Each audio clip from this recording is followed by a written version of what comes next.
Ayoko sa'yo. Ayoko na rin sa'yo. Pwes, sa akin yung mga bata. Ano sa'yo? Sa akin? Oy, yung support mo ha, huwag mong kakalimutan, baka mademanda ka.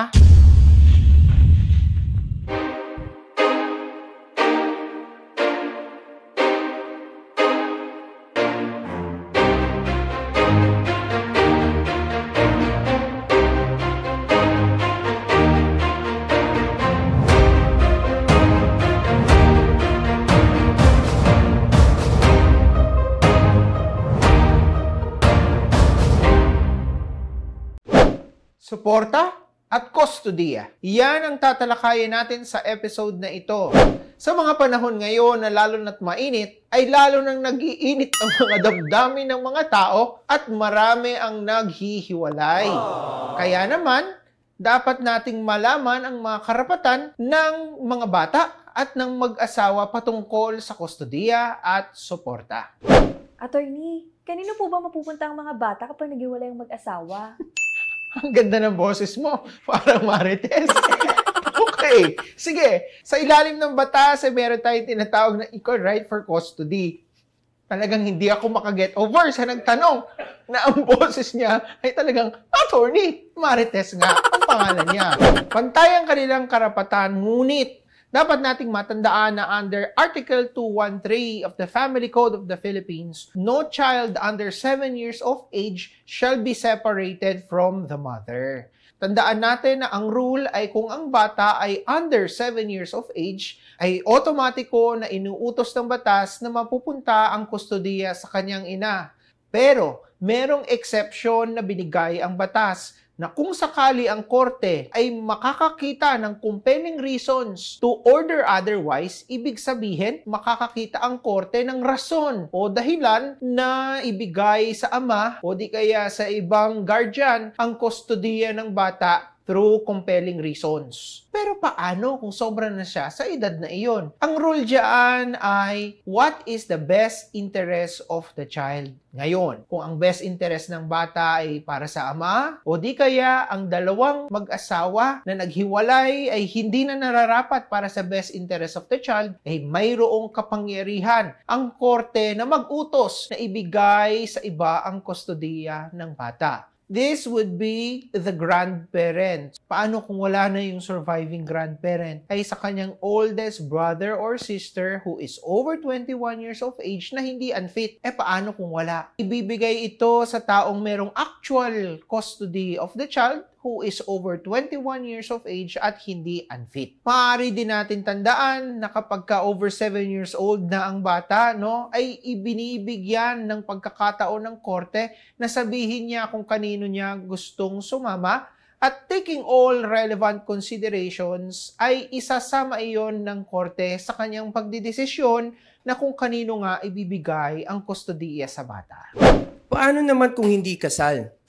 Well, kung hindi kasal, ang ating family code under Article 176 ay binibigay ang sole parental custody ng isang illegitimate child sa kanyang ina. Attorney, paano naman po kung ang ina ay unfit? Pabalik tayo sa rule ng best interest of the child.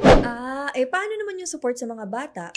Equal yan sa ilalim ng batas sapagkat ang parents ay talaga namang dapat magtulungan sa pagsuporta at pagkaroon din ng kustodiya sa kanilang mga anak. Ngayon, nagkakaroon lamang tayo ng problema kapag naghiwalay ang mag-asawa o hindi kaya ay mag-partner. Paano ang support sa mga bata?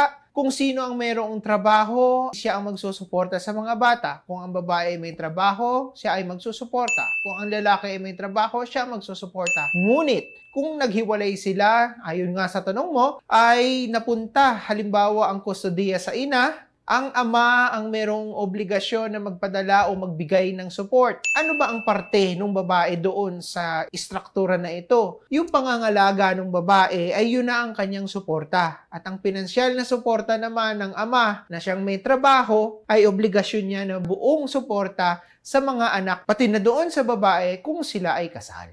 Attorney, magkano naman po ang financial support? Walang ibinibigay na eksaktong range ang batas, no? Ngunit maaari nating makita sa mga desisyon ng Korte Suprema na binibigyang halaga ang mga iba-ibang konsiderasyon. katulad na ng magkano ba ang kinikita ng isang parent at magkano ba ang pangangailangan ng mga bata. Ang korte ang nag-uutos nito base sa ebidensya na ibibigay ng mga parties pagdating doon sa tinatawag natin na petition for support. Ngayon, kung hindi naman kayo makakarating sa korte, ay maaaring pagkasunduan ng mag-asawa o na mag-partner kung magkano ang suporta na ibibigay doon sa mga bata. At kung sila'y kasal, kasama ang suporta syempre, yung babae na asawa. Attorney, paano naman po kung may trabaho naman ang ama, pero grabe, ayaw talaga magbigay ng support? Talagang ayaw magbigay ng support? Okay, yung ayaw magbigay ng support, ang ganda talaga ng boses mo. Para talagang marites. Okay, bawal ang bashing, madedemanda ang nagbabash. Okay. Alright, so paano naman, pakiulit nga Miss Marites ang iyong katanungan? Attorney, paano naman po kung may trabaho naman ang ama, pero grabe, ayaw talaga magbigay ng support? Maaari siyang mapanagutin sa ilalim ng RA 9262 o Violence Against Women and Their Children on Economic Abuse. Kapag ang isang lalaki ay walang trabaho at wala talagang kakayanan para magbigay ng suporta, ay hindi ito krimen. Ngunit kung ikaw ay mayroong kakayanan at sinasadya mo na hindi bigyan ng suporta ang iyong pamilya, it will constitute as economic abuse. Bakit? Sapagkat inaabuso mo ang kalalagayan ng iyong asawang babae at ng iyong mga anak. Ito ay pinaparusahan sa loob ng Republic Act 9262 o Violence Against Women and Their Children on Economic Abuse. Attorney, may kulong po ba yun? Bakit gustong-gusto mo ipakulong yung asawa mo? Okay, Section 6 ng RA 9262, no? Letter C, acts falling under Section 5E shall be punished by presyon correctional. Ano may presyon correctional? Maximum of 6 years. Kaya naman, yung mga kalalakihan dyan, kailangan magbigay ng tamang suporta sa mga anak at sa kanyang asawa. Paano kung gusto kuhanin ng tatay yung kanyang mga anak? Pwede po ba ito? That's not so easy. Hindi pwedeng gawin niya na basta-basta. Kung gusto niyang kuhanin ng kustodiya ng kanyang mga anak, ay magfa-file ho siya ng petition for custody sapagkat maaari siyang maparusahan sa ilalim ng kidnapping or failure to return a minor o di kaya kung kinukumbinsi niya yung anak na lumayas doon sa kustodiya ng ina, inducing a minor to abandon his home. Ang parusa dito under Article 271, Paragraph 2 ng ating Revised Penal Code ay, if the person committing any of the acts covered by the two preceding articles shall be the mother or the father of the minor, the penalty shall be arresto mayor or a fine not exceeding 40,000 pesos or both. Ano po ba yung arresto mayor? Maximum of 6 months ang pagkakakulong dyan at merong multa na 40,000 pesos. Attorney, hiwalay na kami. Paano ba yan? Pwede po ba akong maging entitled sa financial support? Depende.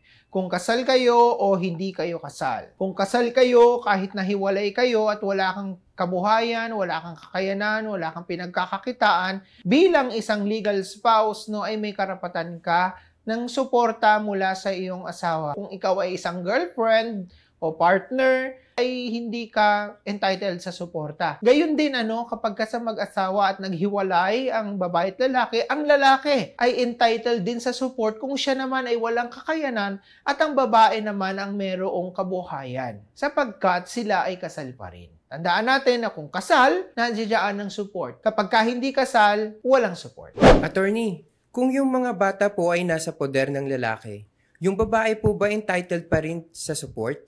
Yes, kung sila ay kasal, entitled pa rin ang babae sa support provided that the woman has no means of supporting herself. Sapagkat kung siya naman ay merong means of supporting herself, ay hindi siya entitled. Lalong-lalo na kung nakipag-live-in na ito sa ibang lalaki. Talaga namang height of injustice na yan. Kapag kayong babae ay sumakabilang bahay na, meron ng suporta doon sa kanyang bagong kasama, ay hihingi pa ng suporta doon sa kanyang asawa. Kung walang kakayanan na suportahan ng kanyang sarili, by virtue of their marriage, by virtue of being a legal spouse, ay entitled pa rin yung babae sa support. Attorney, paano naman po kung nahuli ko na may kabit yung lalaki? Nako, malaking problema yan. Sapagkat yan ay papasok under RA 9262 on emotional abuse. Sapagkat sabi ng Korte Suprema that infidelity constitutes emotional abuse. Kaya naman, kapag kayo ay kasal na, observe fidelity in marriage. Sapagkat may kaukulang-kulong din yan under RA 9262, yung pangangaliwa. Ganun po ba, attorney? Ano naman po ang may papayo ninyo sa mga mag-asawa na may anak o kaya partners na may anak? Ang may papayo ko sa mga mag-partners, sa mga mag-asawa, no, ay subukan ninyo na ayusin ang inyong problema sapagkat ang mga bata ang ultimately na nagdurusa sa mga problema ng mga magulang. Kung kayo ay naghiwalay, ay marapat sana na mapag-usapan ninyo ng mahinahon kung paano ninyo aayusin ang pag-aaral ng mga bata, ang kustodiya ng mga bata, at dapat ay napag-uusapan ng maayos kung paano ninyong marapat na palalakihin, susuportahan at aalagaan ang mga bata. Na ang problema ng mga nakatatanda ay hindi dapat dumaloy sa mga bata, sapagkat ang mga bata ay walang kasalanan sa mga problema o mga sigalot ng mga nakatatanda. At sana ay lagi nating iisipin ng mga bata habang lumalaki sila ay naibibigay natin ang mga bagay-bagay, suporta at mga pangangailangan na nakaayon doon sa standard na diniscuss natin, which is the best interest of the child. Ako po si Attorney Rob Gozun na lagi nagpapaalala sa inyo na idaan sa batas at hindi sa dahas. Don't forget to comment, like, and share. Teka, nasa na nga ba yung dalawa kanina nag-aaway? Nasa na kayo?